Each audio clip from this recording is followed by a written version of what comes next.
फिरौन तो पहले ही आपसे मोहब्बत नहीं करता था, उसने तो आपको सैयदा आसिया के कहने पर महल में रखा था। इसके अलावा फिरौन की कौम के दूसरे सरदार भी ये बात अच्छी तरह जानते थे कि आप बनी इसराइल में से हैं। वो आपसे बुग़्ज़ रखते थे, उन्होंने कत्ल का मशवरा किया था। चुनाचे मूसा अलैहिस्सलाम वहां से खौफजदा होकर निकल खड़े हुए।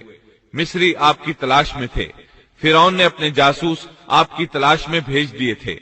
उधर मूसा अलैहिस्सलाम अल्लाह ताला से ये दुआ मांग रहे थे, ऐ मेरे परवरदिगार, मुझे जालिमों के गुरोह से बचा ले। अल्लाह ताला ने आपकी दुआ कबूल फरमाई, आपको रास्ता भी दिखाया।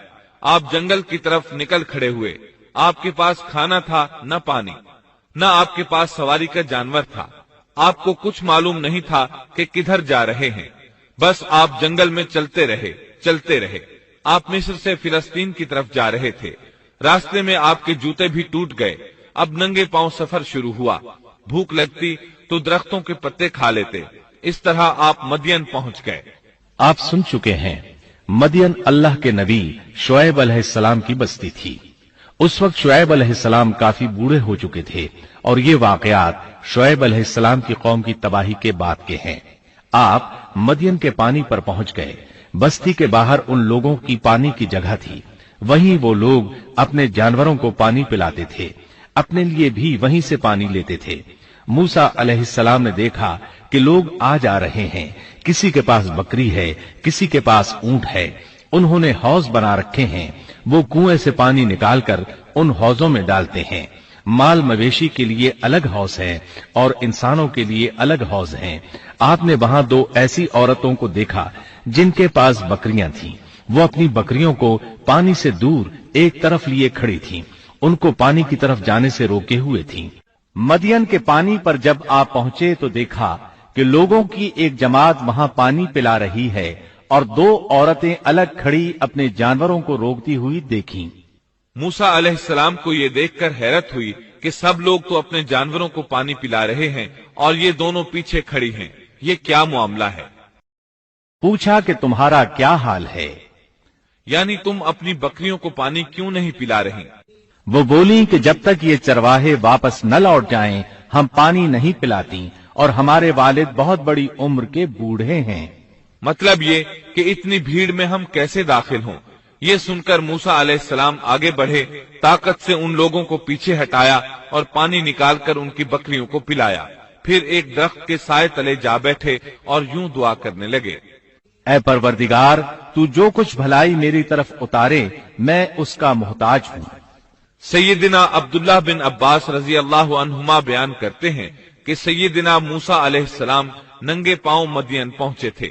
उनके पैरों की जिल्द उतर गई थी। पेट भूख की शिद्दत की वजह से कमर से लग रहा था। दरख्तों के पत्ते खाते रहे थे, इसलिए उनके मुंह से पत्तों की बू आती थी। लिहाजा उस वक्त वो सख्त हाजतमंद थे। भूख शदीद थी, अजियत भी बहुत पहुंची थी, लेकिन वो किसी से भी सवाल करने के लिए तैयार नहीं थे। उन दोनों औरतों में से एक ने उनकी दुआ के अल्फाज सुन लिए। दोनों अपने वालिद शुएब अलैहिस्सलाम के पास आईं। उन्हें मूसा अलैहिस्सलाम के बारे में बताया। ये भी बताया कि वो शख्स मुहताज है, लेकिन बहुत खुददार है। इतने में उन दोनों औरतों में से एक उनकी तरफ शर्मो हया से चलती हुई आई और कहने लगी, मेरे बाप आपको बुला रहे हैं। आपने हमारे जानवरों को जो पानी पिलाया है उसकी उजरत देना चाहते हैं। मूसा अलैहिस्सलाम खुददार होने के बावजूद उस वक्त शदीद हाजतमंद थे। चुनाचे मौके की मुनासिबत से साथ चल पड़े। वो औरत मारे हया के छुप रही थी। ये बात महसूस करके मूसा अलैहिस्सलाम उससे आगे चलने लगे। कोई मोड़ मुड़ना होता तो लड़की उस सम्त में कंकर फेंक देती। मूसा अलैहिस्सलाम उस सम्त में मुड़ जाते। इस तरह वो घर तक पहुंचे। मूसा अलैहिस्सलाम की मुलाकात शुएब अलैहिस्सलाम से हुई। उन्होंने अपने बारे में बताया। जो वाकयात उनके साथ पेश आए थे वो बताए। शुएब अलैहिस्सलाम ने उनसे फरमाया, कहने लगे, अब न डर, तूने जालिम कौम से नजात पा ली। उन दोनों में से एक ने कहा कि अब्बा जान, आप इन्हें मजदूरी पर रख लीजिए, क्योंकि जिन्हें आप उजरत पर रखें उनमें से सबसे बेहतर वो है जो मजबूत और ईमानदार हो। फिर शुएब अलैहिस्सलाम ने उनसे अपनी एक बेटी का निकाह करना चाहा। جبکہ موسیٰ علیہ السلام کے پاس تو کوئی چیز نہیں تھی، لہذا سوال یہ پیدا ہوا کہ حق مہر کیا طے کیا جائے۔ اس نے کہا میں اپنی ان دونوں لڑکیوں میں سے ایک کو آپ کے نکاح میں، ہاں اگر آپ 10 سال پورے کریں تو یہ آپ کی طرف سے بطور احسان کے ہے، یعنی 8 سال تک آپ ضرور بکریاں چرائیں گے، اس کے بعد کے 2 سال کا آپ کو اختیار ہے، اگر آپ خوشی سے 2 سال تک اور بھی میرا کام کریں تو اچھا ہے، ورنہ آپ پر لازم نہیں ہے۔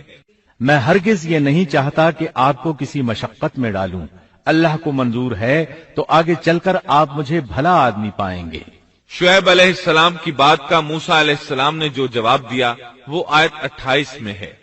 موسیٰ نے کہا خیر تو یہ بات میرے اور آپ کے درمیان پختہ ہو گئی، میں ان دونوں مدتوں میں سے جسے پورا کروں مجھ پر کوئی زیادتی نہ ہو، ہم یہ جو کچھ کہہ رہے ہیں اس پر اللہ کارساز ہے۔ مطلب یہ کہ سیدنا موسیٰ علیہ السلام کہہ رہے ہیں کہ اب یہ اختیار میرا ہے کہ میں 8 سال پورے کروں یا 10 سال، مجھ پر کوئی زیادتی نہیں ہوگی۔ ابن عباس رضی اللہ عنہما سے پوچھا گیا موسیٰ علیہ السلام نے کون سی مدت پوری کی تھی؟ آپ نے فرمایا انہوں نے 10 سال پورے کیے تھے۔ موسیٰ علیہ السلام نے ادھر 10 سال پورے کیے، یعنی اپنا عہد پورا کیا۔ اب انہیں خیال آیا کہ کافی وقت گزر چکا ہے اور حالات بھی بدل چکے ہیں، لہٰذا اب میں واپس مصر جا سکتا ہوں، اپنی والدہ، اپنے بھائی اور بہن سے ملنا چاہیے۔ جب موسیٰ نے مدت پوری کر لی اور اپنے گھر والوں کو لے کر چلے، مطلب یہ کہ 10 سال پورے کر لیے، اب اپنی بیوی کو لے کر مصر کی طرف روانہ ہوئے۔